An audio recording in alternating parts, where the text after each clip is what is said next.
Health के नाम से हम ज्यादा लोगों को संबोधित करते हैं। तो दोस्तों हेल्थ का इशू था, आया, मैंने यहाँ पर अपनी हेल्थ को तो ठीक किया, साथ में मुझे जानकारी मिली कि यहाँ पर पैसा भी कमाया जा सकता है। तो मुझे बहुत अच्छा लगा कि आम के आम गुठलियों के दाम, जो एक कहावत सुनी थी, वो यहाँ पर सार्थक होती है वेस्टिज के अंदर।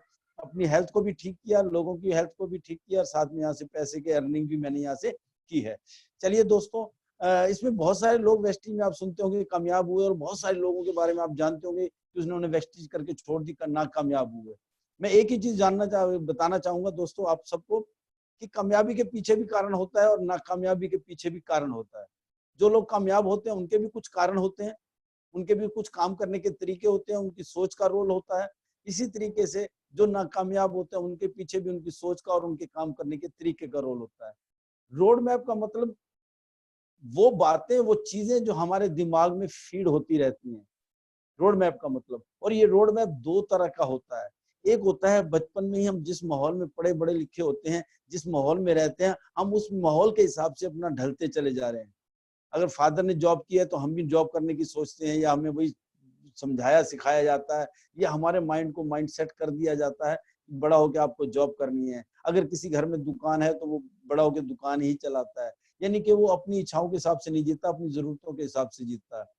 एक रोड मैप होता है जो इंसान जिस हालात में पैदा होता है और बचपन में ही सोच लेता मुझे बड़ा होके कुछ करना है, कुछ हटके करना है। मैं गरीब पैदा जरूर हुआ हूं पर गरीब मरूंगा नहीं। मेरे घर में मोटरसाइकिल है, मैं बड़ा होके कार चलाऊंगा। मतलब कुछ अलग सा सोचता है वो रोड मैप अपने आप उसके अंदर तैयार हो जाता है। एक आग बचपन में तैयार हो जाती है, वही चीज आपको आगे जाके सक्सेस करती है। और इसका एक अक्सर मैं एक एग्जांपल देता हूँ, वैसे दुनिया में बहुत सारे एग्जांपल आपको मिलेंगे। अगर आप सीखने के इच्छुक हैं, बुक पढ़ने के इच्छुक हैं, तो बहुत सारे एग्जाम्पल आपको आसपास नजर आएंगे। मैं एक एग्जाम्पल हमेशा MS धोनी जी का देता हूँ। एक गरीब घर में पैदा हुए, और गरीब घर में पैदा होने के बाद उनके फादर चाहते थे कि ये जॉब करें, किसी जॉब में लग जाए, सरकारी नौकरी में लग जाए। और उन्होंने ट्राई भी किया, उनकी जॉब लगवा भी दी। जी हाँ दोस्तों, आप सभी जानते हैं उन्होंने रेलवे के अंदर जॉब की थी। रेलवे में जॉब करने के बावजूद भी जो उनके दिमाग के अंदर एक रोड मैप था, मुझे कुछ करना है, कुछ करना है, कुछ अलग करना है, तो वो वहां पर संतुष्ट नहीं थे। तो कुछ लोग होते हैं जो संतुष्ट हो जाते हैं, वक्त के साथ अपने आप को ढाल लेते हैं, और कुछ लोग होते हैं वो वक्त के हिसाब से नहीं ढलते, वो अपने लिए अपना एक रोड मैप तैयार करते हैं। तो मिस्टर MS धोनी जी ने अपना एक रोड मैप दिमाग में बना रखा था। फादर नाराज हुए, घर से उनको विरोध भी झेलना पड़ा। नियर डियर ने भी शायद हो सकता है उनको बहुत समझाया हो कि गलत मत करो, अपना जॉब कर लो, नौकरी मत छोड़ो, रेलवे की नौकरी हर किसी को मिलती नहीं, इस तरीके की बहुत सारी बातें होंगी। लेकिन उन्होंने नहीं, अपना एक रास्ता चुना। और आज आप सभी जानते हैं कि वो आज एक सक्सेसफुल इंसान है, क्रिकेट में उन्होंने नाम कमाया है, और एक बहुत ज्यादा बहुत अच्छे अच्छे एग्जाम्पल सेट किए नए लोगों के लिए, नए जनरेशन के लिए। अगर वो उसी में रेलवे में नौकरी करते रहते, क्या आप और मैं उनको जानते, उनके बारे में चर्चा करते? नहीं दोस्तों। इसी तरीके से हम आम आदमी भी ऐसी दुनिया में जीते हैं, हम भी अपना एक रोड मैप बनाते हैं। अगर जिंदगी में सक्सेस होना है तो वेस्टिज हमें मौका देती है। मैं ये नहीं कहता जितना संघर्ष MS धोनी ने किया होगा उतना संघर्ष करने का मौका वेस्टिज में नहीं मिलता। यहाँ पर अगर उसका 10% भी आपने मेहनत की तो जी हाँ दोस्तों, आप भी कामयाब हो जाएंगे, आपके भी चर्चे और किस्से हुए करेंगे। जैसे वेस्टिज के अंदर बहुत सारे लोग कामयाब हुए। अभी आप फेसबुक खोल के देख लो तो बहुत सारे लोगों की मिलेगी, कोई यूनिवर्सल बन गया, कोई ये बन गया, किसी की टीम ये बन गई, किसी ने ये किया, बहुत सारी अचीवमेंट, गाड़ियां ले रहा है, किसी का चेक बढ़ गया, कोई 5 लाख, कोई 10 लाख। इस तरीके करके वो अपनी एक जर्नी उन्होंने तैयार की है, एक एग्जाम्पल तैयार किया है, और आज हम लोग उनकी चर्चा भी करते हैं ज्यादातर। तो वेस्टी भी हमें एक मौका दे रही है अपने आप को प्रूव करने का, अपने आप को प्रूव करके दिखाने का कि हम भी कुछ कर सकते हैं। और यहाँ पर कोई पैसे का रोल नहीं है, कोई ज्यादा पढ़ाई का रोल नहीं है, यहाँ पर रोल है आपके दिमाग के अंदर जो चल रहा है, पॉजिटिव सोच के साथ अगर आप करेंगे। वो छोटी छोटी बातें ही मैं आज बताऊंगा। जब आप सक्सेस की तरफ चलते हैं तो छोटी छोटी चीजें हैं जो आपको कामयाब भी कर देती हैं, और छोटी छोटी चीजें हैं जो आपको नाकामयाब भी करती हैं। चलिए दोस्तों, 3 पार्ट मेरे हो चुके हैं, आज चौथे पार्ट का और आखिरी पार्ट का शुरुआत करते हैं। सबसे पहले मैं स्लाइड आप देख रहे होंगे, अपने अंदर एक आदत डालनी है अपने। इसमें हैबिट का और सोच का बड़ा रोल है। हमें अच्छाई ढूंढनी है, बुराई नहीं ढूंढनी, बुराइयों पे फोकस नहीं करना। हमारे आसपास जब आप वेस्टिज करते हैं तो अपने आसपास जहां भी आप DLCP जाते हैं, प्रोडक्ट लेने जाते हैं, आप मीटिंग में जाते हैं, आप अपलाइन से मिलते हैं, जब भी आप कोई टीम वर्क करते हैं, तो दोस्तों ध्यान रखना है, आपको अच्छाइयां ढूंढनी है, बुराइयां नहीं ढूंढनी, बुराई पे फोकस नहीं करना। हर चीज में अच्छाई और बुराई होती है, मेरे अंदर भी होगी, आपके अंदर भी होगी, हर किसी के अंदर होगी। और ऐसा नहीं कि मेरे अंदर सारी बुराइयां होंगी या साहब के अंदर सारी बुराइयां होंगी, आपके अंदर कुछ अच्छाइयां भी होंगी। तो जी हाँ दोस्तों, आप अपने साथ जितनी भी आपकी टीम बनती है, टीम वर्क करते हैं, तो आप अच्छाई पे फोकस कीजिए। एज ए जैसे कैप्टन होता है, कोच होता है, जब वो अपनी एक टीम तैयार करता है तो वो अपने लोगों के अंदर एक अच्छाई ढूंढता है।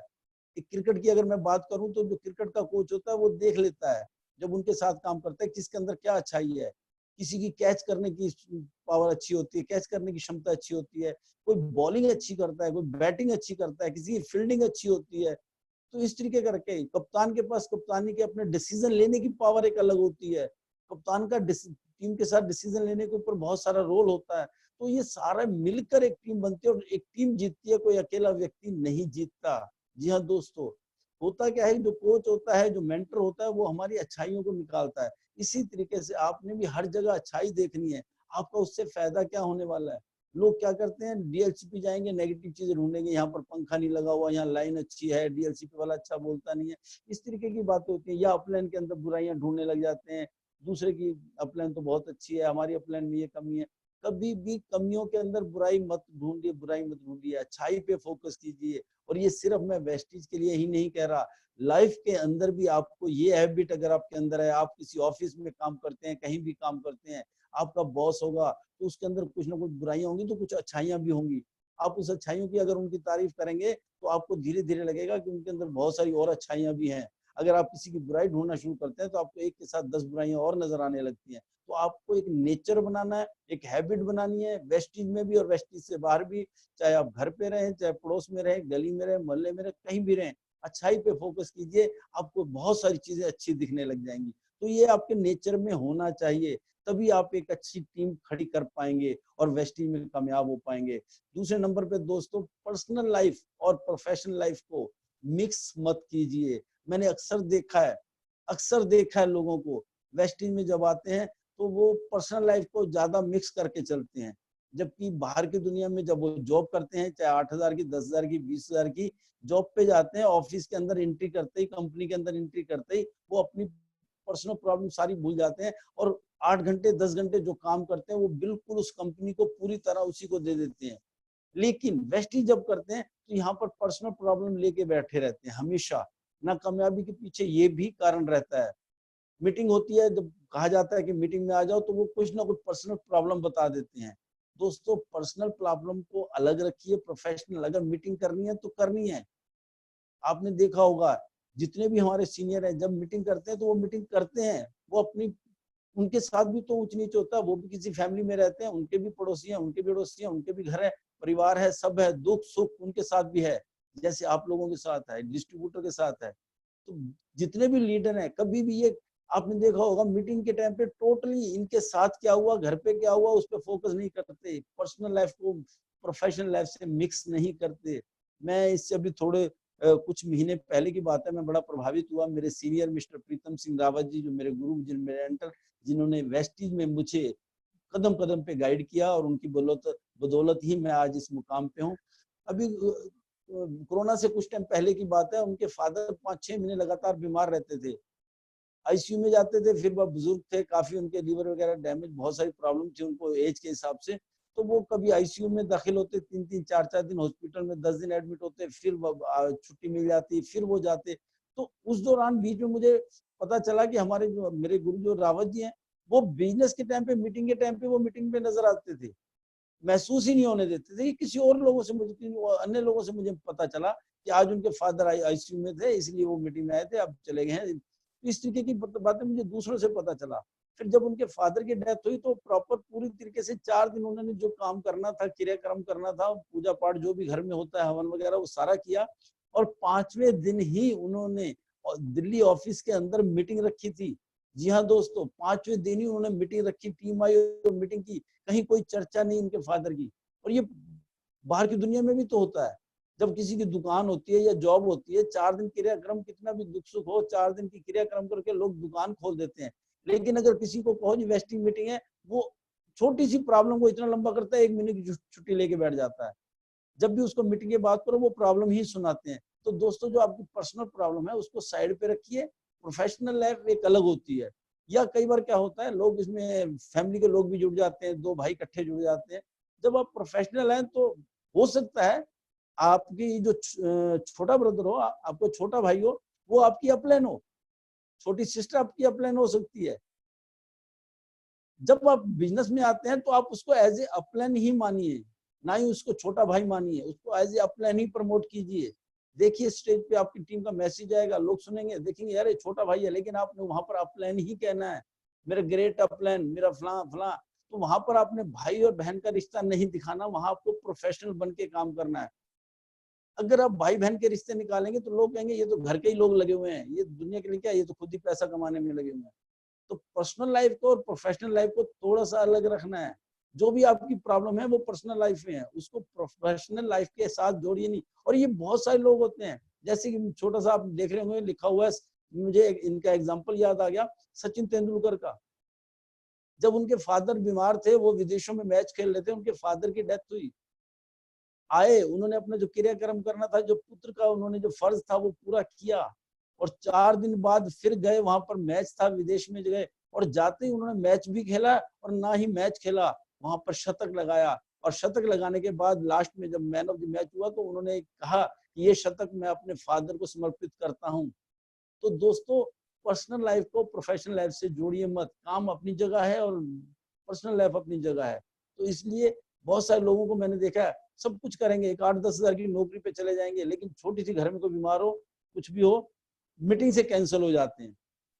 और फिर साल 2 साल बाद कहते हैं हमने तो वेस्टेज की थी, हमें तो कुछ भी नहीं आया, या हम कामयाब नहीं हुए, इसमें कुछ भी नहीं रखा। दोस्तों मैंने शुरू में कहा आज कि कामयाबी के पीछे भी कारण है और कम नाकामयाबी के पीछे भी कारण है। बहुत सारी छोटी छोटी बातें होती हैं, और कोई भी आदमी अपनी गलती नहीं मानता, सिस्टम को दोष दे देता है जब वो फेल होता है। कंपनी खराब, अपलाइन खराब, इस तरीके के इल्जाम लगा के वो इस बिजनेस को छोड़ता है। तो दोस्तों पर्सनल लाइफ को प्रोफेशनल लाइफ से मत जोड़िए, काम के टाइम पे काम और पर्सनल लाइफ के टाइम पे पर्सनल घर के काम। चलिए दोस्तों, ये था एक छोटी सी चीज है। उसके बाद तीसरे नंबर पे आते हैं, बिजनेस को अपना समझो, अपलाइन का नहीं।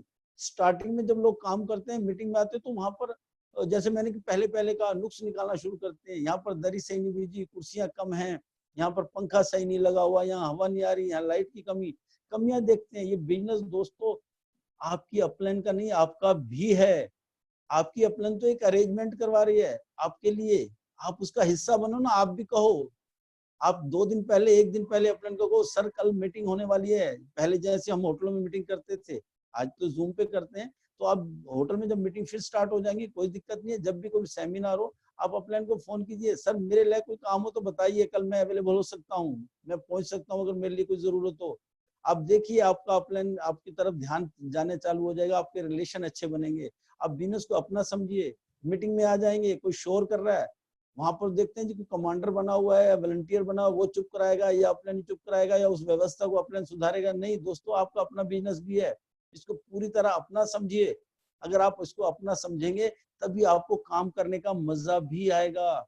अगर आप सोचेंगे ये बिजनेस अपलाइन का है, तो दोस्तों आप ज्यादा लंबी रेस नहीं दो कर पाएंगे वेस्टिज के अंदर। इसको मैं एक और चीज कहूँ, जब तक आप इसको अपना नहीं समझेंगे आपको मजा भी नहीं आएगा। अगर इसको आपको किसी और का समझेंगे, अपलाइन का समझेंगे, तो आपको ये काम बहुत भारी लगने लग जाएगा। छोटा सा एक एग्जांपल और देता हूँ, अगर किसी और के बच्चे को उठा के चलना पड़े तो बहुत जल्दी थक जाओगे, वो आपको बोझ लगेगा क्योंकि वो आपका अपना नहीं है। अगर आपने अपने बच्चे को उठाया हुआ, वो बीमार है, चल नहीं सकता, उसको चोट लगी हुई है, अगर आप उसको उठाएंगे तो आपको वो बोझ नहीं लगेगा, क्योंकि उसके साथ आपकी भावनाएं, वो आपका अपना बच्चा है, तुम्हें पता है ये मेरा अपना बच्चा है। अगर किसी और के बच्चे को उठाना पड़े तो वो बोझ लगने लगता है। इसी तरीके से इस बिजनेस में भी आप इसको अपना समझेंगे तो आपके लिए, ये समझो कि आपके लिए कामयाबी के बहुत सारे रास्ते खुल जाएंगे। और जितना ही इसको अगर अपना नहीं समझेंगे तो आपको दुनिया भर की प्रॉब्लम्स नजर आएंगी। तो इस बिजनेस को आपको अपना समझना है, अपलाइन का नहीं। सपने आपके हैं, आपने पूरे करने हैं, अपलाइन ने तो आपको एक रास्ता बताया है, अपलाइन ने तो आपको इस बिजनेस में लाया। जैसे पहले मैं रोड मैप में भी बोल चुका हूँ, अगर अपलाइन आपको साथ दे रही है तो बहुत अच्छी बात है, वो आपको गिफ्ट है, उसके लिए ध्यान धन्यवाद कीजिए। और जितनी जल्दी हो जाए इसको अपना समझ के प्लान खुद दीजिए, सब कुछ खुद काम करना सीखिए, सेल्फ डिपेंड बन जाइए, फिर देखिए आपको काम करने के बाद कितना मजा भी आता है और कितनी जल्दी आप तरक्की करते हैं। चलिए इसके बाद बात करते हैं, आप किन लोगों के साथ रहते हैं, किन लोगों के साथ आपका उठना बैठना है, किन लोगों के आपका जो जानकारी है, आप किस दायरे में रहते हैं, क्या पढ़ते हैं, क्या सुनते हैं, इसका बड़ा रोल है हमारे माइंड सेट के ऊपर। जी हाँ दोस्तों, जैसे कहते हैं ना, आप क्या खाते हो, जैसे हम सीएनटी में कहते हैं हमारे खान पान का असर हमारी बॉडी पे पड़ता है, मोटापे का हो या बीपी शुगर, ये हमारे खान पान के से रिलेटेड है। इसी तरीके से हमारी सक्सेस, हम किन लोगों के साथ रहते हैं, जरूरी बात है जिनके साथ रहेंगे उनकी बातों का असर भी हमारे ऊपर कुछ ना कुछ तो होगा। हम क्या पढ़ते हैं, क्या सुनते हैं, किस तरीके की मूवी देखना पसंद करते हैं, व्हाट्सएप पे क्या सुन रहे हैं, क्या पढ़ रहे हैं, ये सारी डिपेंड करती हैं। उससे हमारी एक सोच डेवलप होती है, वही हमारी सक्सेस के लिए रास्ता तैयार करती है, एक रोड मैप बनता है। तो आपको अपने इन चीजों पे भी फोकस करना, ध्यान देना है कि आप पढ़ क्या रहे हो। कोई मोटिवेशनल चीज है, कोई अच्छी चीज पढ़ रहे हो तो ठीक है, फालतू की बहुत सारी चीजों में लोग लगे रहते हैं, राजनीति की बातों में लगे रहते। अगर आपने राजनीति में कैरियर बनाना है तो जी हाँ दोस्तों, आप राजनीति के बारे में दिल से खुल के पढ़िए, उसको जानिए, उसको समझिए, क्योंकि आपने उसको कैरियर बनाना है। जब आपने उसमें कैरियर बनाना ही नहीं है तो सारा दिन राजनीति की बातें करना, देश की बातें करना, समस्याओं को फोकस करना, कुछ फायदा नहीं है, आपका अपना ही नुकसान होगा। आप अच्छी बुक पढ़िए, फालतू की बुक मत पढ़िए। लोग अखबार, मैंने बहुत सारे लोग ना अखबार को 1-1 घंटा चाट जाएंगे, उसमें होता क्या है, 90% नेगेटिव खबरें होती हैं दोस्तों, 90%। किसी ने बैंक में डकैती मार दी, वो हाईलाइट होके फ्रंट पेज पे छपती है। किसी को एक बैग मिल गया, उसके अंदर 5 लाख रुपए तो उसने लुटा दिए, वो छोटी सी खबर चौथे पेज पे नजर आएगी अखबार के अंदर, शायद आपकी नजर में भी ना पड़े।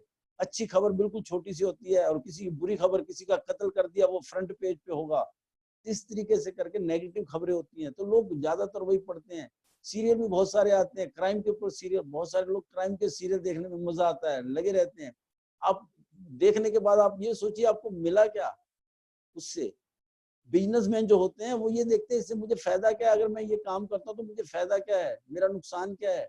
लेकिन आम आदमी अपने समय का इतना सत्यानाश करता है, अपने समय को इतना बर्बाद करता है फालतू की चीजों के अंदर, और फिर लाइफ में कहता है हे भगवान तुमने मुझे सक्सेस नहीं किया या मुझे गरीब बनाया।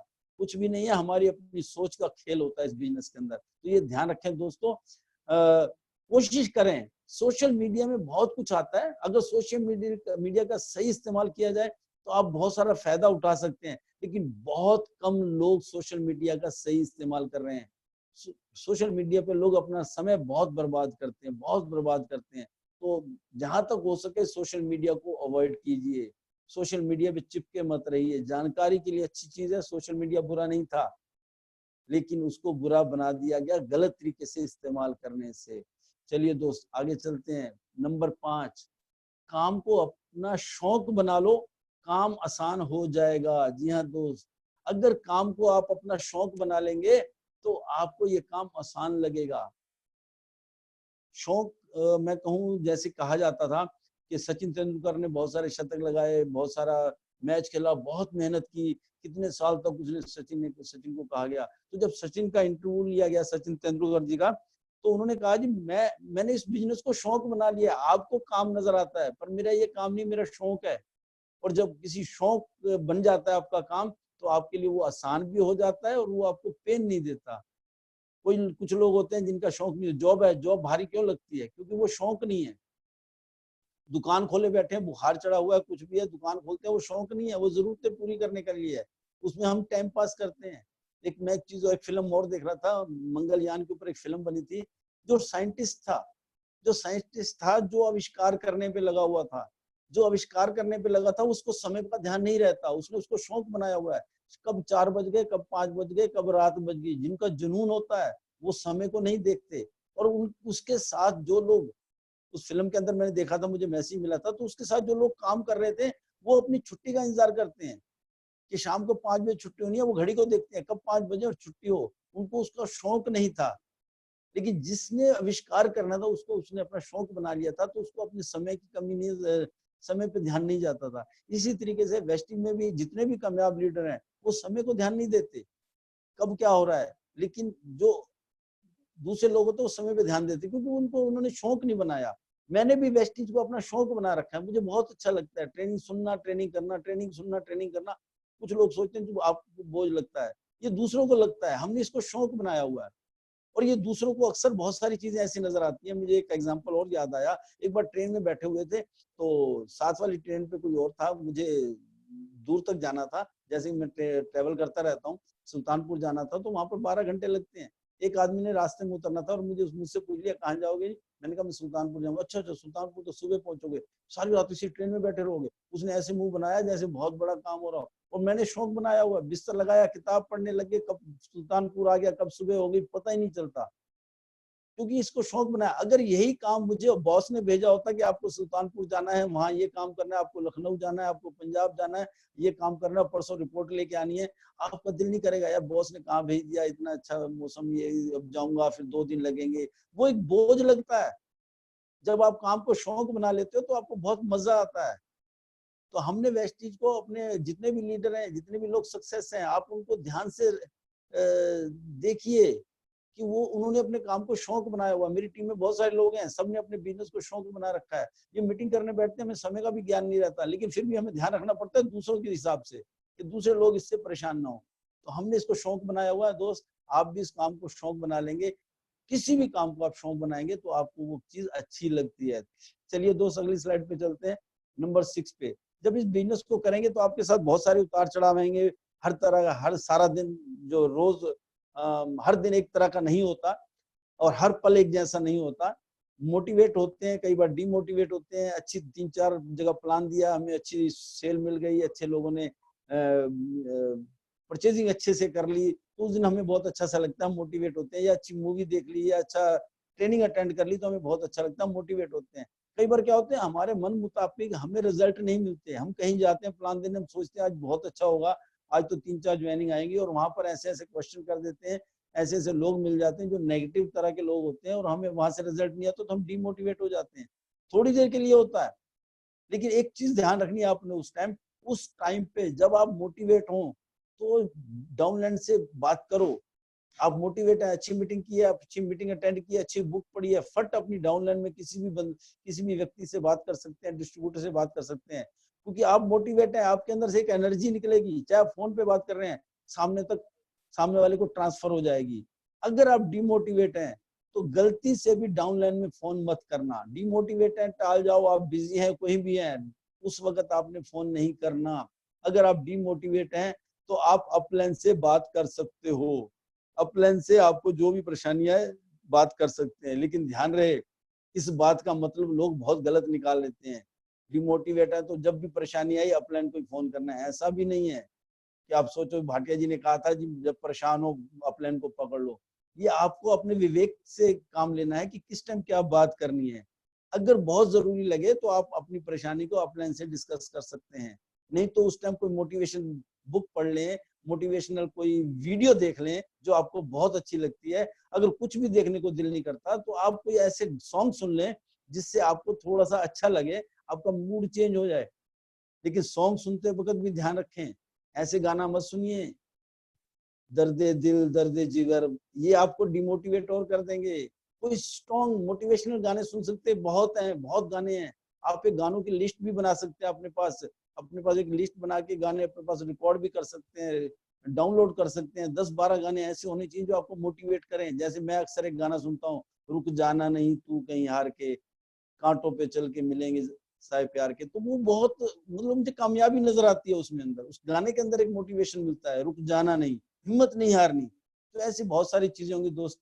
तो अपने आप को मोटिवेट रखिए, सेल्फ मोटिवेट बनने की आदत डालिए। कभी इंतजार भी मत कीजिए कि कोई तुम्हें मोटिवेट करे, ऐसा एक नेचर बना दीजिए। अपने आप को मोटिवेट, सेल्फ मोटिवेट करना जिस दिन सीख जाएंगे, आप यकीनन एक बहुत बड़े मुकाम पे पहुंचेंगे और बहुत बड़े लीडर बनेंगे। ये जितने भी बड़े बड़े लीडर हैं, आप उनको ध्यान से देखिए, उनको ध्यान से सुनिए, ये सेल्फ मोटिवेटर होते हैं। ये चार्जर नहीं है, ये ट्रांसफार्मर हैं। चार्जर तो चार्ज करता है, ट्रांसफार्मर है, ये अपनी एनर्जी को ट्रांसफर कर देते हैं लोगों के अंदर। तो आपको भी इस बिजनेस में आए हैं तो धीरे धीरे आपको भी वही बनना है। तो आप मोटिवेट रहें, डिमोटिवेट है, बहुत ज्यादा आपको लगता है कि कोई रास्ता नजर नहीं आता, तो आप अपनी अपलाइन से बात कीजिए। वो आपको जैसी बात करेंगे आपको एक एनर्जी आएगी, अपलाइन से हमेशा एनर्जी ही मिलती है। चलिए दोस्त, नेक्स्ट स्लाइड पे चलते हैं, नंबर 7 पे। अपने हिस्से का संघर्ष सबको सहना पड़ता है। दोस्तों मैंने ये हिंदी में ज्यादा बनाई है, इंग्लिश लिपि में है, ताकि सभी लोग इसको नोट भी कर सकें और साथ में अपनी आने वाले टाइम में इसको किसी के साथ मीटिंग भी कर सके, इसलिए मैंने इसको सिंपल भाषा में ही रखा है। अपने हिस्से का संघर्ष सबको सहना पड़ता है। ध्यान से समझना इस बात को दोस्तों, अपने हिस्से का संघर्ष, ये सिर्फ वेस्टेज की बात नहीं कर रहा, हर ये बाहर की लाइफ में भी मैं बताना चाहूंगा। आपके फादर ने, आपकी मदर ने अपने टाइम पे संघर्ष किया होगा, यहाँ पर आपकी अपलाइन ने अपने हिस्से का संघर्ष अपने टाइम में किया होगा। आपको अपने हिस्से का संघर्ष खुद करना है, वो गाइड करेंगे। चाहे मैं वेस्टीज के टॉप अर्नर सिद्धार्थ सिंह जी की बात करूं, हमारे सबके महागुरु हैं वो, अगर उनकी बात करूं तो उन्होंने अपने समय पे अपना संघर्ष किया है। मेरी अपलाइन प्रीतम सिंह रावत जी, जब वो उन्होंने स्टार्ट किया था तो उन्होंने भी वही झेला, उनके साथ भी लोग नहीं जुड़ते थे, जो लोग जुड़ जाते थे छोड़ जाते थे, उनका भी बिजनेस अप डाउन होता था, चलते रहे टिके रहे। साइड मेंटेन में उनको भी दिक्कत आई शुरू में, क्योंकि सही ढंग से काम नहीं किया। मैंने कहा ना शुरुआत में ही, कामयाबी के पीछे कारण, नाकामयाबी के पीछे भी कारण। जब आप लगातार लगे रहते हैं तो आपको समझ में आता है कि कहाँ कहाँ गलतियां हो रही हैं, तो फिर धीरे धीरे जब वो गलतियां समझ में आने लगती हैं तो फिर धीरे धीरे आदमी अपने आप को चेंज करता है, बदल लेता है और वो सक्सेस हो जाता है। तो अपने हिस्से का संघर्ष, कई लोग क्या करते हैं, वो सोचते हैं जी हम तो काम कर रहे हैं, अपलाइन तो वहां गई हुई है, अब अपलाइन तो घूमने गई हुई है। मैंने अपलाइन ने अपने टाइम में, जब मैं क्राउन बना तो मैंने अपने हिस्से का संघर्ष झेला है, वो मुझे पता है। आप क्राउन बनेंगे, आप अपने हिस्से का संघर्ष झेल रहे हो, आप 1 लाख तक पहुंचेंगे, मुझे भी पता है आप किस पीड़ा से निकल रहे हो, क्योंकि हम उस पीड़ा से निकले हैं, हम उस दर्द से निकले हैं। कैसे कैसे लोग गोली देते हैं, कैसे कैसे हम बुलाते आते नहीं है, पूरा प्रॉमिस करेंगे कल जरूर आऊंगा, पर हम खड़े रह जाते थे। स्टेशन से, ट्रेन से कहीं जाना होता था, दिल्ली जाता था स्टार्टिंग में, अकेला कई बार जाना पड़ता था, लेकिन एक काम मैंने जरूर किया, कभी मैंने ये नहीं सोचा आज कोई भी नहीं आया मैं भी नहीं जाता। मैं अकेला होता था तब भी जाता था, ताकि मैं आके लोगों को बताऊं कि आज मीटिंग में गया था, मीटिंग मुझे बहुत अच्छी लगी। अगर टीम मना कर रही है, टीम नहीं जा रही है, साथ नहीं जा रहा, तो मैं भी अगर नहीं जा रहा तो लोग पूछेंगे सर वो क्या मीटिंग का क्या हुआ, मैं कहूंगा यार आप लोग आए नहीं इसलिए मैं भी नहीं गया, तो वो कहेंगे अच्छा हुआ हम भी नहीं गए। तो धीरे धीरे टीम ठंडी पड़ जाती है। आपके साथ कोई चले न चले, आप अकेले हैं तो भी आप मीटिंग में जाए, आपको अच्छा ना लगे तो भी जाइए। लोग मना करेंगे, सब कुछ करेंगे, कई बार जेब में पैसे नहीं होते, टिकट के पैसे नहीं होते, तो ये होता है। ये संघर्ष करना पड़ेगा, हर आदमी को अपने हिस्से का संघर्ष करना पड़ता है। दोस्तों ये सिर्फ वेस्टीज की नहीं, बाहर की बात भी करता हूँ। आपके बड़े भाई होंगे, फादर होंगे, उन्होंने अपना बिजनेस को स्टैंड किया होगा तो अपने हिस्से का संघर्ष किया है, आपको अपने हिस्से का करना है।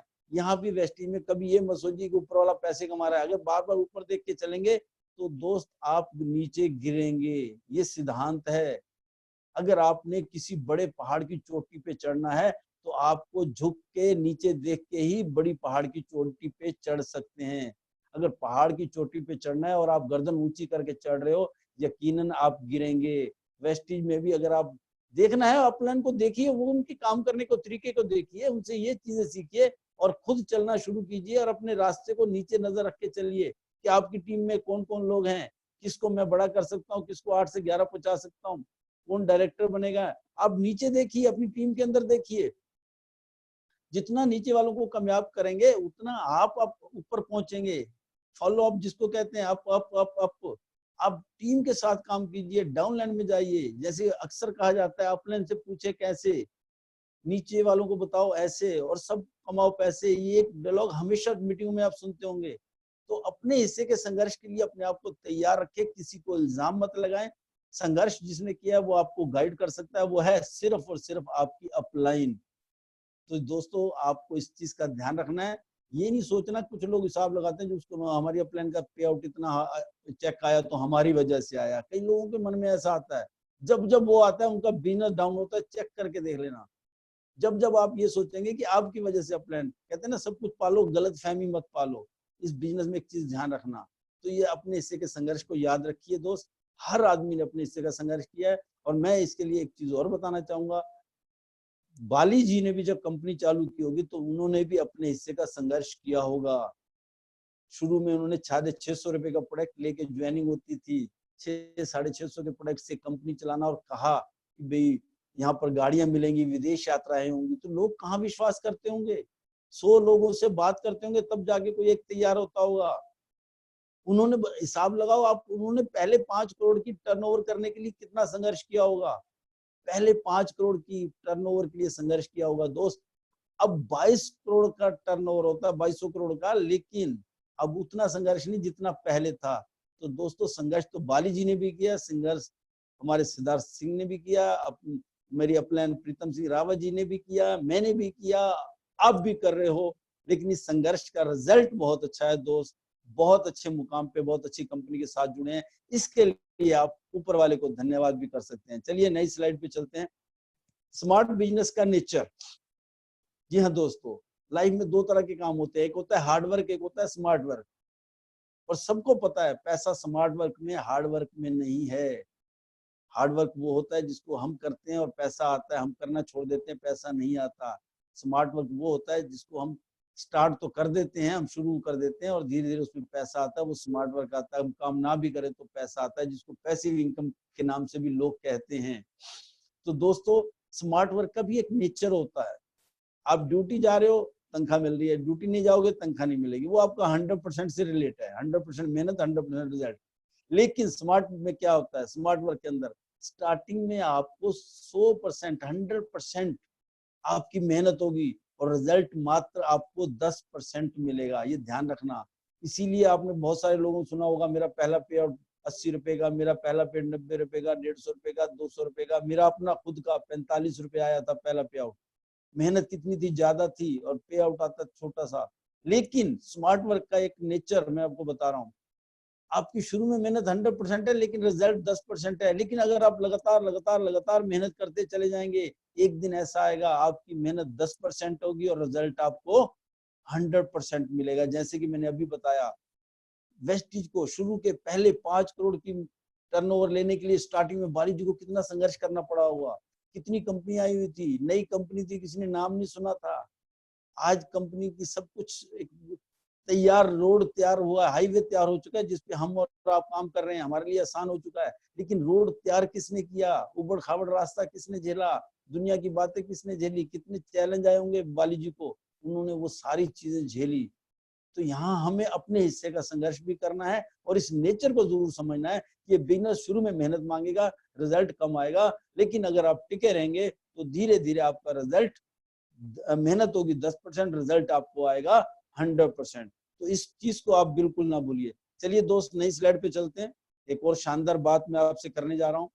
ये अक्सर मेरी जितने भी एग्जांपल हैं वो आपको पर्सनल लाइफ में भी काउंट होते हैं और बिजनेस से भी काउंट होते हैं। क्रॉस लाइन में ज्यादा ताक झांक ना करें। चलिए मैं वेस्टिज का तो बताऊंगा, उससे पहले मैं आपको अपनी पर्सनल लाइफ से भी बता देते हैं। क्रॉस लाइन मतलब, कई बार बिजनेस की बात से हट के बात कर रहा हूँ। अगर आप कहीं भी रहते हैं, अगर अड़ोस पड़ोस में ज्यादा नजर रखते हैं, मान लो किसी की बहू नई नई आई है और उसका अड़ोस पड़ोस में ज्यादा ध्यान जाता है, फलाने का घर अच्छा है, फलाने का ये है, मैं कहाँ ब्याह गई, ये हो गया वो हो गया, अगर इस तरीके का नेचर रहता है तो वो घर ज्यादा नहीं बसता, या पड़ोस की बातों का असर उस पर पड़ता है तो ज्यादा से। यही वजह है, बहुत सारी सास नहीं चाहती कि मेरी नई नई बहू है बाहर कहीं किसी के साथ ज्यादा उठना बैठना करे या रिश्तेदारी में जाए, क्योंकि लोग कान भर देते हैं। तो क्रॉस लाइन मतलब जो अड़ोस पड़ोस के लोग होते हैं वो घर को बर्बाद कर भी देते हैं। इसी तरीके से वेस्टिज के अंदर भी जब आप आते हैं तो यहाँ भी आपको क्रॉस लाइनें मिलेंगी, जो आपकी अपनी डाउन लाइन नहीं होंगी, आपकी अपलाइन नहीं होंगी, डीएलसीपी पे मिल सकती हैं, मीटिंग में मिल सकती हैं। मेरे नीचे भी बहुत सारी लाइनें चल गई, वो भी क्रॉस हो जाती हैं। मेरे अपलाइन मिस्टर प्रीतम सिंह रावत की जो अदर लाइनें हैं वो भी क्रॉस हैं।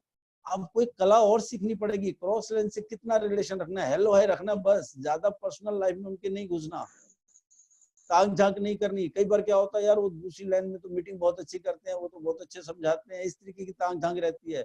और बहुत लोगों को मैंने देखा है वो उन्हीं को हीरो बना रहे होते हैं, क्रॉस लाइन या किसी और लीडर को, अपनी लीडर वर्ड उसकी ऑडियो वीडियो भेज रहे होते हैं, उसकी ट्रेनिंग भेज रहे होते हैं, पता चलता है कुछ दिन बाद उसी की टीम उसके नीचे चली गई, उस लीडर के नीचे चली गई।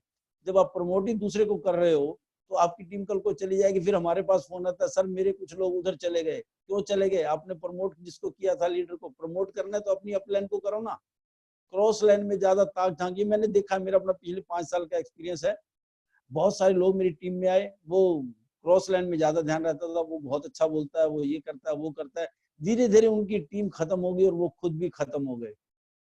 अगर इस बिजनेस में कामयाब होना है तो एक ही सिद्धांत करिए, मेरी डाउनलाइन सबसे अच्छी, मेरी अपलाइन सबसे अच्छी। बस अगर आपको ये सिद्धांत अपना लिया, मेरी अपलाइन सबसे अच्छी, मेरी डाउनलाइन सबसे अच्छी, तो आप इस बिजनेस में टिके रहेंगे। अगर बार बार आप क्रॉस लाइन में इधर उधर ताक झांक उनके चेक प्रमोट करेंगे, उनकी ट्रेनिंग प्रमोट करेंगे, तो दोस्तों धीरे धीरे आपकी टीम में मैसेज गलत चला जाएगा और वो टीम आपकी बिखर जाएगी। तो अक्सर हमारा जो छठा काम है, जो हमारे 7 स्टेप है, उसमें कहा गया टीम वर्क। टीम वर्क करना है तो अपना इसी तरीके से अगर अपने परिवार में है शादी हो गई, तो अगर आप बार बार इधर उधर ताक झांक करते हैं, या किसी आदमी की भी शादी हो जाती है, वो भी अगर इधर उधर ताक झांक करता है, अपना घर सबसे अच्छा, अपनी बीवी सबसे अच्छी, अपनी सास सबसे अच्छी, अपना ससुर सबसे अच्छा, अपने बच्चे सबसे अच्छे। तो दोस्तों अगर इस तरीके के नेचर से जो लोग रहते हैं, वो एक अच्छा टीम वर्क भी कर रहे हैं, एक अच्छे परिवार का भी हेड बन जाते हैं और उनके लाइफ में भी तरक्की होती है। वेस्ट टीम में भी अगर आप आए हैं तो क्रॉस लाइनों से हेलो हाय कीजिए, हालचाल पूछिए, पर्सनल उसके कितना पीवीआई, कितनी एलओबीआई, कितना चेक है, बिल्कुल मत बात कीजिए, मत पूछिए और ना ही अपने बारे में बताइए। कुछ लोग बहुत इंटरेस्ट लेते हैं, सर आपका क्रॉस में पूछेंगे कितना चेक आ गया, कितना पे आउट आया, कितने एलओबी लगी। खामखा उनके अपने पर्सनल बिजनेस में जाने की जरूरत नहीं है, पर्सनल टॉक नहीं करना। बस अपना हेलो है और कैसे परिवार में सब ठीक ठाक, हेलो बस कैसे चल रहा है, इतना पूछा और चलते बने साइड हो गए, मजा आ रहा है, बस मोटिवेट कीजिए अगर क्रॉस लाइन है तो। इसलिए ध्यान रखिए, क्रॉस लाइनों में अक्सर मैंने बहुत लोगों के कैरियर खराब होते देखे हैं। मैं तभी ये बात कह रहा हूँ, मैंने बहुत अपनी डाउन में भी देखा है, सैड में भी और भी देखा है। लोग जो क्रॉस लाइनों में ज्यादा, मैंने फेसबुक पे देखा, क्रॉस लाइनों के लाइक मार रहे होते हैं, क्रॉस लाइनों को ज्यादा। ठीक है, आपका थोड़ा बहुत रिलेशन है, आपने कर दिया, लेकिन बहुत ज्यादा एक लिमिट होती है, एक लिमिट होती है। बहुत ज्यादा अगर आप क्रॉस लाइन को हाईलाइट कर रहे हैं तो आप अपने बिजनेस का खुद नुकसान कर रहे हैं, ये ध्यान रखें। चलिए दोस्त, अब आते हैं बात, हमारा पॉइंट है एक और 10वें नंबर पे, लालची लोग और लालची कंपनियों से बचें। जी हाँ दोस्त, लालची लोग, बहुत लोग मिलेंगे लालची टाइप के, वो अपलाइन को भी कैश करने में लगे रहते हैं, अपलाइन को भी कभी टिकट के लिए, कभी पैसों के लिए। इस तरीके के लोग आपकी टीम में भी आएंगे और वही उनकी टीम के साथ डुप्लीकेट हो जाता है। लालची कंपनियां भी आएंगी, नई नई कंपनियां खुलेंगी, आपको भटकाने का कोशिश करेंगी। हमें भी किया गया, मेरी टीम को भी किया गया, मेरे साथ भी हुआ। और जो जो लोग भटके वो आज कहीं भी नहीं है, कहीं भी कोई तरक्की नहीं कर रहा। हमें भी लोग आए भटकाने के लिए, लेकिन हम टिके रहे, हम लालची कंपनी के चक्कर में नहीं पड़े। लोग आते हैं, फला कंपनी के तो प्रोडक्ट अच्छे हैं, उसका तो नोनी सस्ता है, उसका कैल्शियम सस्ता है, उसका ऑयल अच्छा है, उसका ये साबुन, लोग सस्ते उसमें लगे रहते हैं। अगर इसमें लगे रहेंगे, कल को हमारे सस्ते हो गए फिर क्या करोगे? और उससे भी सस्ते आगे तो आप वहां भागोगे, तो सारे दिन भागते रहोगे, पैसा कब कमाओगे? तो लालची लोग जो होते हैं वो आपको भटकाने की कोशिश करते हैं। ऐसी क्रॉस लाइन में भी बहुत सारे लालची लोग होंगे, वो आपसे बातचीत करेंगे, अरे कितने दिन से बिजनेस कर रहे हो, 1 साल से, 2 साल से, हमारे साथ होते तो अब मैं तो तुम्हें 3 महीने में वो बना देता। मैं ऐसे लोगों को जानता हूँ, अपनी एलओबी लगती नहीं, दूसरे को वादा कर रहे होते हैं कि मेरे साथ आ जा, तेरी एलओबी लगा दूंगा। अपनी एलओबी के लिए संघर्ष कर रहा है, मेरे साथ आ जा, तेरे को स्टार बना दूंगा, तेरे को क्राउन बना दूंगा, खुद का तो गोल्ड मेंटेन नहीं हो रहा होता। दोस्तों ऐसे लालची लोगों की अगर भाषा आप उनको आप पहचान पाए तो ध्यान रखें, उनसे बच करें, हेलो हाय करें, साइड पे हो जाएं, ज्यादा उनसे इंटरेस्ट ना लगे। लालची कंपनियां भी नई नई कंपनियां खुलती हैं, बहुत लालच देती हैं, गिफ्ट मतलब पैसे की लालच भी देते हैं। हमें भी बहुत सारे ऑफर हुए, जब मैंने स्टार्टिंग की थी मेरे बहुत सारे लोग छोड़ गए, तो मेरे से पूछा गया कि आपका कितने का पे आउट आ रहा है, इतने का पे आउट आ रहा है, ठीक है जी 1 साल तक हम ये पे आउट देंगे, आप हमारे साथ आ जाओ। अगर आप पैसे के लिए कंपनी छोड़ते हो, दोस्तों एक चीज ध्यान रखना इस बिजनेस के अंदर, अगर आप अपने स्वार्थ के लिए काम कर रहे हो, अगर अपने आपको कोई लालच देता है और जा रहे हो, आपने जिन लोगों को ज्वाइन कराया है आप उनके साथ नाइंसाफी कर रहे हो। जो लोग आपके साथ जुड़े हैं वो आपके भरोसे पे जुड़े हैं, आपको खुद स्ट्रॉन्ग बनना पड़ेगा। और एक चीज बता दूं, अगर बार बार आप लालच में इधर उधर भटकेंगे तो आप जिंदगी में कभी भी कामयाब नहीं हो सकते। और मेहनत, जैसे मैंने अभी कहा, संघर्ष अपने हिस्से का हर आदमी को करना पड़ता है। वो हर जगह 2 से 3 साल, हर जगह कहा गया है 2 से 3 साल लगातार कंटिन्यू अपना एक जगह पे काम करोगे तो आपको बहुत मजा आएगा। बस पहले चेक कर लो कंपनी का प्लेटफॉर्म कैसा है, कंपनी एथिकली काम कर रही है या नहीं कर रही है। रेट को मत जाओ, रेट अप डाउन होता रहेगा। कोई प्रोडक्ट के रेट को हिसाब लगाता है, कोई कहता है वहाँ प्रोडक्ट ज्यादा है यहाँ कम है, तो वहाँ ज्यादा है कम है, हो सकता है कल को हमारे ज्यादा हो जाए, तो भागते रहोगे कभी इधर कभी उधर। दोस्तों कंपनी आपको टाइम पे पैसा दे रही है, कंपनी के प्रोडक्ट के अंदर रिजल्ट है, बस ये देखो। कंपनी टाइम पे पैसा भी दे रही है, कंपनी ग्रोथ भी कर रही है और कंपनी के प्रोडक्ट के अंदर रिजल्ट भी मिल रहा है, तो छोटी मोटी बातों को आप नहीं देखना। लालची लोग आपको भटकाने की कोशिश करेंगे, भटकना नहीं है। और अगर आप भटके तो आपके लिए बहुत मुश्किल होने वाला है, क्योंकि जो 2-3 साल का संघर्ष एक ही जगह करना है, वो आपको संघर्ष तो हर जगह करना पड़ेगा, हर जगह आपको मेहनत करनी पड़ेगी, कोई भी आपको बैठ के पैसा देने वाला नहीं है। तो दोस्तों अपने संघर्ष का ध्यान रखिए। संघर्ष आपको 2 से 3 साल एक ही जगह करना है, बार बार इधर इधर जाएंगे तो आपका समय बर्बाद होगा, आपका टीम भी आपकी खराब हो जाएगी। दोस्तों मुझे एक किस्सा याद आता है। एक आदमी था, एक राजा के दरबार में काम कर रहा था, तो राजा के एक बहुत बड़ा प्रोग्राम था, राजा ने रखा था, बहुत सारे राजा उस वहां पर आने वाले थे। पूरा अरेंजमेंट, एक व्यक्ति की ड्यूटी लगाई गई कि आपको पूरा अरेंजमेंट करना है, सबको संभालना है, सबको देख रेख आपकी ड्यूटी है। तो उस व्यक्ति ने बहुत शानदार तरीके से राजा का जो भी प्रोग्राम था बहुत शानदार तरीके से अटेंड किया और कामयाब किया उस प्रोग्राम को। तो राजा बहुत खुश हुआ, उसको बुलाया कि मैं तुम्हारे काम से बहुत खुश हूँ, बहुत खुश हूँ, बोलो क्या चाहते हो, क्या जो मांगोगे वो मिलेगा। तो वो जो व्यक्ति था, जो वहाँ का जो अरेंजमेंट करता था, या उसको आप आज की भाषा में मैनेजर कह सकते हो, जिसने मैनेज किया था सारी चीजें, उसने कहा महाराज अगर आप मुझे जान बख्श दें, मैं माफी चाहूंगा, मैं कुछ ऐसा मांगूंगा तो मुझे जान से मारने का हुक्म न दे, मेरी जान बख्श दें, मैं कुछ चाहता हूं, मैं कुछ आपसे। तो महाराजा ने कहा बिल्कुल बिल्कुल आपको मिलेगा। तो उसने कहा महाराज आप मुकर तो नहीं जाओगे? कहता नहीं, दरबार लगा हुआ था, मंत्री बैठे हुए थे। तो उसने कहा पक्का आप मुझे दोगे? राजा कहता मैं बहुत खुश हूँ, बोल क्या मांगेगा। राजा ने सोचा पैसा धन दौलत मांगेगा, किसी एरिया का, कोई एरिया का प्रधान बनना चाहेगा, ऐसी कोई डिमांड होगी। पर उस व्यक्ति ने राजा को कहा महाराज मुझे आपकी लड़की से शादी करनी है। अब जैसे उसने ये कहा, राजा के और मंत्री जितने बैठे हुए थे सबके होश उड़ गए, इसने क्या मांग लिया राजा से। अब राजा भी परेशान, सबको प्रॉमिस कर चुका था, सबके सामने प्रॉमिस कर चुका था कि हाँ वो शादी तो करनी पड़ेगी अब। तो वहां पर जो राजा के दरबार में एक मंत्री बैठा था, बुजुर्ग था वो, उसने कहा ठीक है महाराज, हम इन्होंने कहा है, लेकिन हम लड़की से भी पूछते हैं, आपकी बेटी से पूछते हैं उसका क्या राय है। तो उस व्यक्ति को कहा गया ठीक है, हम कल दरबार में दोबारा इकट्ठे होंगे, हम उनसे भी राय मशवरा करेंगे वो क्या चाहती है। तो ठीक है जी, अगले दिन दरबार लगाया गया। दरबार लगाने के बाद उसको फिर बुलाया गया, फिर वही कहानी हुई। फिर वो उसने कहा जी मैं अपनी लड़की से शादी करना चाहता हूँ। तो मंत्री, जो महामंत्री था, जो राजा का मंत्री था, उसने कहा कि ठीक है हम शादी कर देंगे, महाराज आपको मना नहीं कर रहे, महाराज ने प्रॉमिस किया है, लेकिन लड़की ने एक शर्त रखी है। तो उस लड़के ने कहा ठीक है मुझे मंजूर है, वो अगर शर्त आप पूरी कर दोगे तो आपकी शादी उससे हो जाएगी, वो महाराजा की जो लड़की है वो आपसे शादी कर लेगी। तो लड़के ने पूछा शर्त क्या है? तो कहा जी लड़की ने शर्त रखी है कि या तो वो 100 मिर्च कंटिन्यू खा के दिखा दे, या 100 प्याज कंटिन्यू खाने हैं, रुकना नहीं है। तो अगर उसने ये कर दिया तो मैं उससे शादी करने को राजी रहूंगी। वो उसको तो लड़की से शादी करना था, तो उसने कहा ठीक है मुझे तैयार हूँ। तो 100 मिर्च मंगवाई गई और 100 प्याज भी मंगवाए गए, लेकिन एक कंडीशन रखी गई थी कि कंटिन्यू खाने हैं। अगर आपने थोड़ी देर प्याज खा के आपने कहा नहीं मैं मिर्च खाऊंगा, तो आपकी गिनती 1 से स्टार्ट होगी। फिर अगर थोड़ी देर मिर्च खा के आप कहते हो नहीं मैं मिर्च नहीं खाऊंगा प्याज खाऊंगा, तो आपकी गिनती 1 से स्टार्ट होगी शुरुआत से, जो पहले खा चुके वो नहीं आएंगे, आपको कंटिन्यू 100 खाने हैं।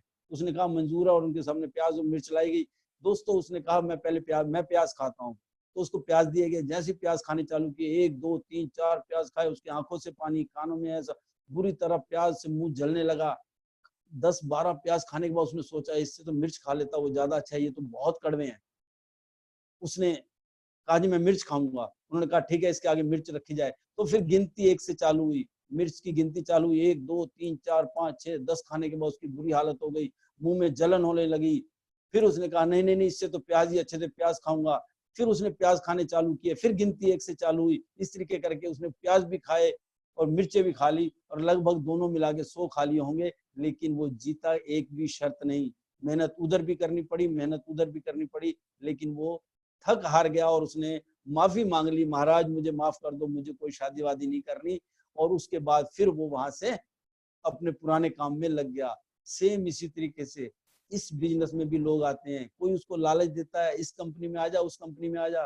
भाई संघर्ष तो यहाँ भी करना है, वहां भी करना है। थोड़े दिन वहां किया, थोड़े दिन वहां किया, फिर वही हाथ जोड़ लेते हैं, तीसरी कंपनी में, चौथी कंपनी में करते हैं, जीरो से स्टार्ट करते हैं, फिर हार जाते हैं। और ऐसे लोगों को मैंने देखा है 3-4 साल नेटवर्क मार्केटिंग में आने के बाद कंपनियां बदलते रहते हैं और लास्ट में कोई दुकान खोल के बैठ जाता है, कोई दोबारा से जॉब कर लेता है और फिर कानों को हाथ लगाता है, मैं आज के बाद मैं नेटवर्क मार्केटिंग नहीं करूंगा।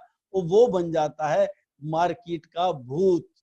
ऐसे में आपका कोई डिस्ट्रीब्यूटर नया नया ज्वाइन होता है और वो गलती से उसके पास पहुंच जाता है प्लान देने, और वो व्यक्ति, ऐसा व्यक्ति जिसने खुद ही अपना कैरियर खराब कर रखा था, वो कहता है जी इन कंपनियों में कुछ नहीं रखा, बेकार है, बेवकूफ बनाते हैं। जबकि काम करने का तरीका उसका खुद का गलत था, खुद लालच की वजह से उसने कई कंपनियां बदली थी। तो दोस्तों एक ही जगह रह के आप संघर्ष कीजिए। जैसे कि महात्मा बुद्ध के साथ एक बार उसके कुछ चेले उसके साथ जा रहे थे, एक जंगल से गुजर रहे थे, तो रास्ते में छोटे छोटे गड्ढे हुए पड़े थे। तो महात्मा बुद्ध के साथ जो उसके शिष्य साथ गए तो उन्होंने पूछा, महाराज ये छोटे छोटे गड्ढे इस जंगल में ये किसने किए होंगे? तो महात्मा बुद्ध ने कहा कि बहुत प्यासा बंदा शायद यहाँ से गुजरा है, उसको बहुत प्यास लगी थी।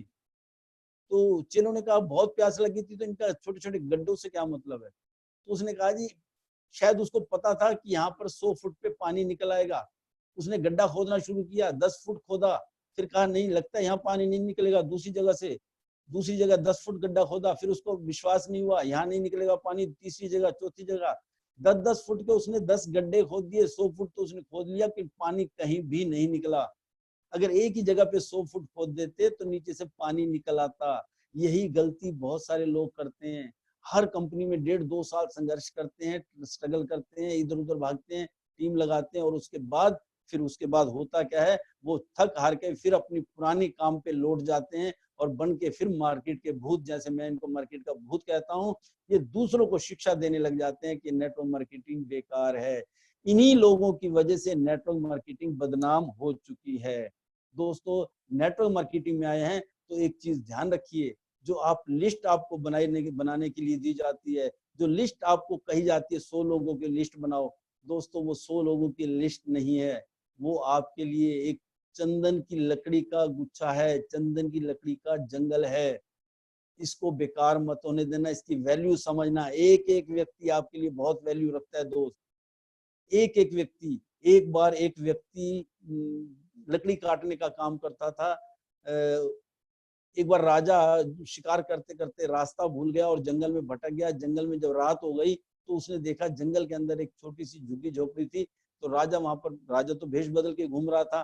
तो राजा ने वहां जाके कहा कि मैं मुसाफिर हूँ, मुझे रात को यहाँ ठहरना है, अंधेरा हो चुका है, सुबह चला जाऊंगा। तो लकड़ काटने वाले ने भी सोचा चलो कोई राहगीर होगा, उसको उसने रात को पनाह दी अपने पास, खाना वाना अच्छे से कराया, उसका आदर सत्कार किया, और सुबह होते ही वो जो राजा अपने भेष बदल के निकला हुआ था राज्य से, वो वापस अपने राज्य में पहुंचा। और पहुंच के उसने मंत्रियों को कहा कि वहां पर जंगल के अंदर एक झुग्गी झोपड़ी है, वहां पर एक व्यक्ति रहता है अपने बच्चों के साथ, उसके पास जाओ और जो मेरा एक चंदन का पूरा एरिया है वो उसको गिफ्ट दे दो, मैं उससे बहुत खुश हूँ, उसने मेरी आप भगत की थी, और उसको ये चीज दे दो। अब वो जो लकड़ काटने वाला था वो इतनी नॉलेज नहीं थी, उसको चंदन के जंगल की पहचान नहीं थी। अब उसने क्या किया, वो लकड़ी काटता था बेच देता था, लकड़ी काटता था जला देता था, वो यही करता रहता था। जब राजा ने उसको दे दिया, वो जंगल पूरा ही दे दिया, वो वहां से लकड़ी काटने लगा, और लकड़ी काट काट के जैसे वो जलाता या थोड़ी बहुत अड़ोस पड़ोस में बेच के आ जाता, उसको उसकी वैल्यू नहीं पता थी।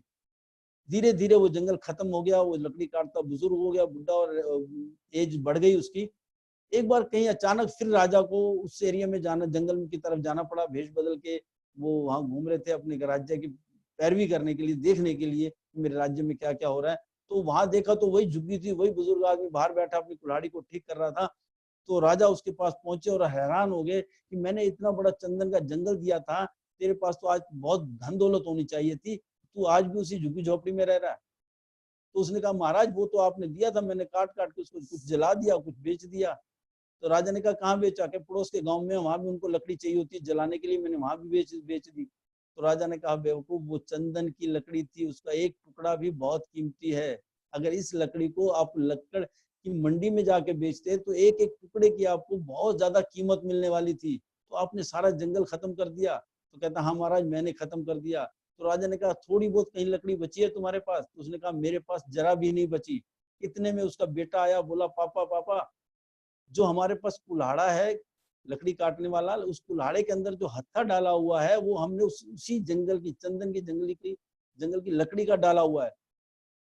तो राजा ने कहा जो आपने कुल्हाड़े में लकड़ी डाली हुई है उसमें कोई सिंपल सादी लकड़ी डाल दीजिए और उस लकड़ी को काट के छोटे छोटे टुकड़े करो और फला जगह पर चंदन के व्यापारी बैठे हुए हैं, वहां जाके इस टुकड़े को बेचने की कोशिश करना। और ध्यान रखना, ये चंदन की लकड़ी को आप ऐसे ही मत लेके चले जाना, वो सोचेंगे तुम्हें नॉलेज नहीं है।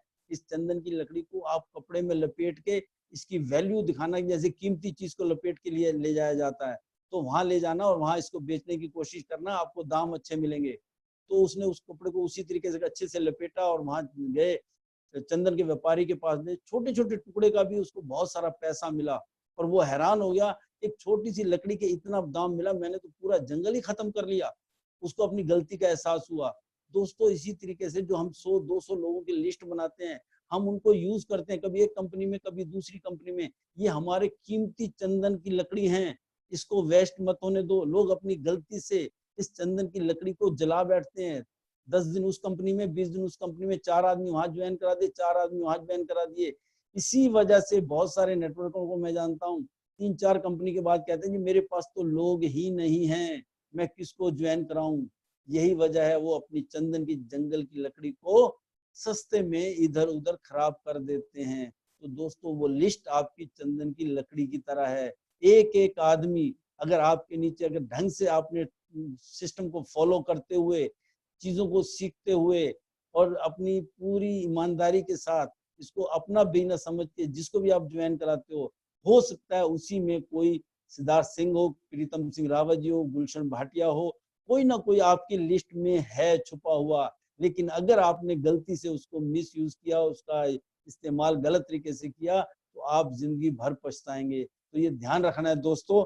आज की मीटिंग खत्म करने से पहले, इस मीटिंग को खत्म करूं, समय भी हो चुका है। एक छोटी सी कहानी, एक छोटा सा किस्सा है, लेकिन वो किस्सा टाइम पास करने के लिए कहीं भी यार दोस्त में बैठ के एक मजाकिया तौर पे किया जाता है, लेकिन मैंने उसमें से एक मैसेज मिला। उस किस्से को मैंने कहीं सुना तो मुझे उसके अंदर भी एक मैसेज नजर आया, नेटवर्क मार्केटिंग के लिए अपने लिए एक मैसेज नजर आया, तो वो आपसे जरूर शेयर करना चाहूंगा। ध्यान से सुनना दोस्तों। एक बार क्या हुआ, एक लड़की का हस्बैंड गुम हो गया और वो गुम होने के बाद काफी दिन से मिला नहीं। तो उसने अपनी सहेली को साथ पकड़ा और कहा जी मेरे हस्बैंड मिल नहीं रहे, चलो मैं आज थाने में रिपोर्ट लिखा के आती हूँ। उसने, एक छोटी सी लड़की थी पड़ोस में रहने वाली, उसको साथ लिया और वो चल पड़ी थाने में रिपोर्ट लिखवाने। और थानेदार को बोली मेरे हस्बैंड है, काफी दिन से गुम हो गए, मिल नहीं रहे। तो थानेदार ने कहा कोई फोटो है? कहता जी मेरे पास फोटो तो नहीं है, कोई हुलिया बता सकते हो? तो उसने कहा मैं उसका हुलिया बता दूंगी कि वो कैसे दिखते हैं। अब थानेदार ने जैसे लिखना चालू किया और जिसके हस्बैंड गुम हो गए तो उसने लिखवाना चालू किया, और लिखवाते वक्त बोला, थानेदार ने पूछा कैसे दिखते थे? तो उसने कहा जी वो तो उनकी आंखें रणवीर कपूर की तरह थी, डांस रणवीर सिंह की तरह करते थे, बॉडी उसकी सलमान खान की तरह थी, बातें वो शाहरुख खान की तरह करता है, तो मेरा हस्बैंड इस तरीके का है।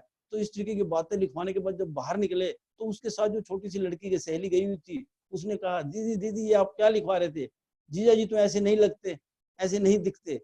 तो उस लड़की ने जवाब दिया जो गुम हो गया सो गुम हो गया, जो अब मिले वो तो अच्छा मिले। ये किस्सा कहीं मजाकिये में सुना मैंने, लेकिन मुझे इसके अंदर मैसेज नजर आया।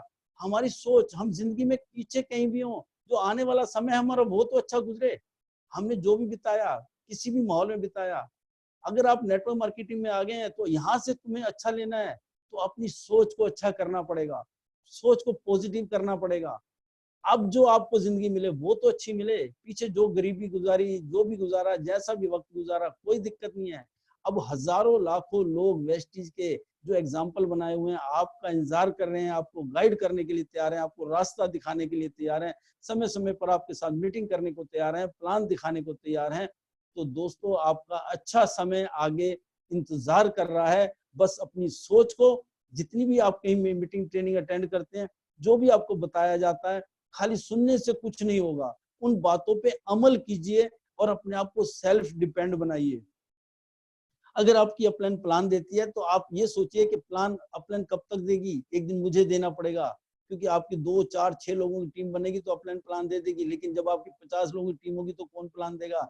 अपलाइन की और लाइनें भी तो हैं, और भी तो ग्रुप में छोटे ग्रुप होंगे, तो अपलाइन वहां ध्यान देगी। जी हाँ दोस्तों, जब आप 11% से डायरेक्टर बन जाएंगे, डायरेक्टर से सिल्वर बन जाएंगे, तो अपलाइन के साथ, अपलाइन के पास अगर कोई नया व्यक्ति 5 या 8% वाला है तो वो वहां ध्यान देंगे बजाय सिल्वर या डायरेक्टर पे। तो ऐसा घर में भी होता है, परिवार में भी एक बच्चा होता है, पूरा लाड प्यार से पाला जाता है। जब वो 5-6 साल का होता है, उसी परिवार में एक छोटा सा बच्चा नया जन्म लेता है, तो माँ का ध्यान सबसे पहले उसके पास जाता है कि वो छोटा बच्चा खुद दूध नहीं पी सकता, उसको टाइम पे दूध देना है। जब वो रोता है तो सबसे पहले माँ उसका ध्यान देती है। जो 6-7 साल का बच्चा होता है, 8 साल का बच्चा होता है, माँ उससे उसको उसकी तरफ इतना ध्यान नहीं देती, उसको ऑर्डर कर देती है कि भूख लगी है तो फ्रिज में जाओ, वहां कुछ पड़ा हुआ है वो खा लो, और छोटे बच्चे को खुद गोद में लेके उसकी देखरेख करती है। सेम इस तरीके से नेटवर्क मार्केटिंग में भी आप अपने आप को सेल्फ डिपेंड बनाइए, आप बड़े होते जाइए, जिम्मेवारी लीजिए। जैसे मैंने रोड मैप में पहले भी बताया था,